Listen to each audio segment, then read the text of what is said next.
Hallelujah, praise the Lord. இந்த காலை வேளையிலே உங்கள் யாவரையும் இயேசு கிறிஸ்துவின் நாமத்தில் வாழ்த்துகிறேன்.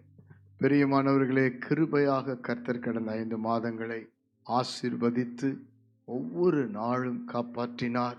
கிருபையாக நம்மை கரம் பிடித்தார், வழிநடத்தினார். ஆண்டவருக்கு நன்றி செலுத்துவோம். இந்த புது மாசத்தை தேவன் ஆசீர்வதித்திருக்கிறார். கலங்காதிருங்கள். நீங்கள் இழந்ததை, நீங்கள் கேட்டுக்கொண்டதை, நீங்கள் வேண்டிக் கொண்டதை, உங்கள் வாழ்க்கையிலே கர்த்தர் உங்களுக்காக செய்ய நினைத்ததை ஒன்றும் நீங்கள் இந்த நாளில் இருந்து தடையில்லாமல் தவறாமல் பெற்றுக்கொள்ளப் போகிறீர்கள். ஹல்லேலூயா.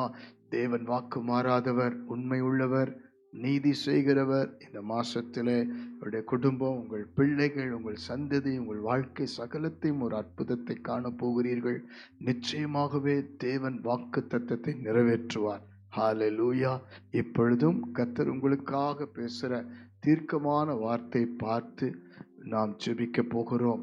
ஆதியாகமத்தின் புஸ்தகம் 22ஆம் அதிகாரம் 9ஆம் வசனத்தை வாசித்து பாருங்கள். தேவன் அவனுக்கு சொல்லி இருந்த இடத்துக்கு வந்தார்கள். அங்கே ஆபிரகாம் ஒரு பலிபீடத்தை உண்டாக்கி கட்டைகளை அடுக்கி தன் குமாரனாகிய ஈசாக்கை கட்டி அந்த பலிபீடத்தில் அடுக்கிய கட்டைகளின் மேல் அவனை கிடத்தினான். உங்கள் விசுவாசத்துக்கு ஒரு பலன் தருவார் தேவன். இந்த மாசத்தை பலன் பெறுகிற மாதமாய் கொடுத்திருக்கிறார். ஆண்டவர் இன்றைக்கு நம்மிடத்தில் எதிர்பார்ப்பது விசுவாசத்தை. அந்த விசுவாசத்துக்கேற்ற பலனை நாம் பெற்றுக்கொள்ளப் போகிறோம். தன் ஒரே குமாரனாக ஈசாக்கை பலியிடும்படி அந்த 22ஆம் அதிகாரம் 1ஆம் வசனத்தில் ஆண்டவர் சொன்ன பொழுது ஆபிரகாம் விசுவாசத்தோடு ஆண்டவர் சொன்ன இடத்திற்கு, மோரியா மலையில் ஒன்றிலே அந்த இடத்திற்கு 3 நாள் பிரயாணத்திலே வந்து சேர்ந்தார். பிரியமானவர்களே, ஆண்டவர் சொல்லுகிறதை நாம் கீழ்ப்படியும் பொழுது கர்த்தர் பலன் தருவார். ஆண்டவர் வார்த்தைக்கு செவி கொடுப்பது நம்முடைய கடமை, நம்முடைய வேலை. ஆண்டவர் எதை சொல்லுகிறாரோ அதற்கு கீழ்ப்படுகிறவர்களுக்கு அற்புதம் நடக்கும்.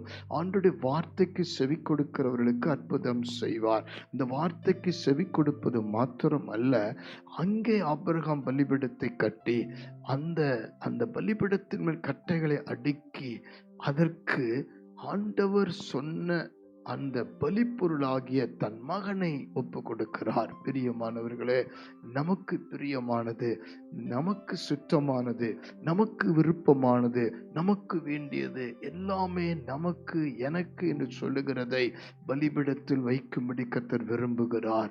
ஆண்டவருக்கு உரியதை நாம் ஒப்பு கொடுக்க வேண்டும். நீங்களும் நானும், நம் குடும்பமும் பிள்ளைகளும் நம்முடைய சகலமும் கர்த்தராலே கொடுக்கப்பட்டிருக்கிறது. நாம் ஒன்றும் கொண்டு வந்ததில்லை, ஒன்றும் கொண்டு போவதில்லை.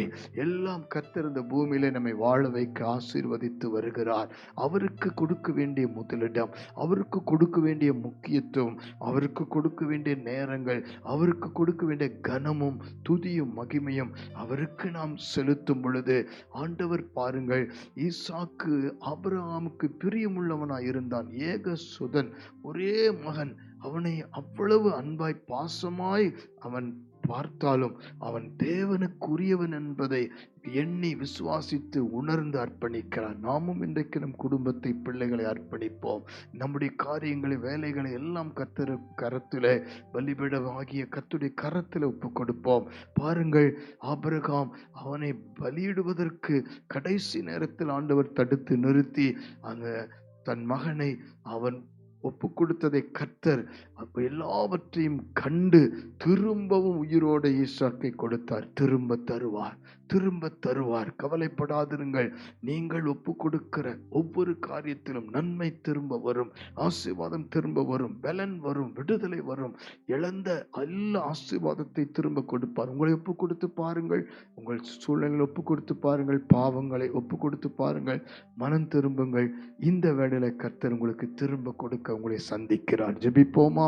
அன்பின் பரலோக பிதாவே, இந்த புது மாசத்திலே எங்களை தாழ்த்தி அர்ப்பணிக்கிறோம். பலிபீடத்திலே பலிபீடத்திலே அன்றைக்கு ஒரே குமாரனாக ஈசாக்கை ஆண்டவரை கிடத்தின பொழுது சகலத்தையும் உமக்கென்று ஒப்பு கொடுத்ததின் அடையாளமாய் ஆபிரகாம் செய்த கிரியைகளை பார்த்து நீர் தாமே அவனுடைய அந்த ஒரே மகனை திரும்ப கொடுத்தீரப்பா, ஜீவனோடு கொடுத்தீர். அப்படியா இந்த காலை வேளையில் ஜெபிக்கிற அத்தனை பேருடைய வாழ்க்கையிலும் சுகம் திரும்ப கிடைக்கட்டும், பலன் திரும்ப கிடைக்கட்டும், ஆசீர்வாதங்கள் நன்மைகள் திரும்ப கிடைக்கட்டும், ஆவிக்குரிய நன்மைகள் வரங்கள் திரும்ப கிடைக்கட்டும். ஒவ்வொருத்தருடைய சம்பாத்தியங்களில் இழந்தது வீடாகட்டும் சொத்துக்களாகட்டும் எல்லா விதமான சந்தோஷம் மகிழ்ச்சி சமாதான அன்பு ஒருமன ஐக்கிய குடும்ப வாழ்க்கை திரும்ப தருவீராக. பலிபிடத்தில் இப்பொழுது வைக்கிறேன் என்று ஒப்பு கொடுக்கிற ஜெபிக்கிற அத்தனை பேருடைய வாழ்க்கையும் வாலிப பிள்ளைகள் வாழ்க்கையும் ஒரு புதுப்பித்தலோடு திரும்ப ஆசீர்வதிக்கப்பட ஜெபிக்கிறேன். கல்வாரி சிலுவையில் எங்களுக்காக ஒரே பேரான குமாரனை நீர் ஆண்டவர் எங்களுக்காக பலியாய் கொடுத்து எங்களை மீட்டெடுத்த அந்த அன்பிலே ஒவ்வொருடைய வாழ்க்கையும் நீர் திரும்ப ஆசீர்வதித்து கொடுப்பீராக. இயேசுவின் மூல தாழ்மையோடு ஜெபித்து அர்ப்பணிக்கிறோம் ஜீவனுள்ள நல்ல பிதாவே. ஆமென், ஆமென், ஆமென். God bless you. ஒப்பு கொடுங்கள், கர்த்தர் திரும்ப கொடுப்பார். ஆமென்.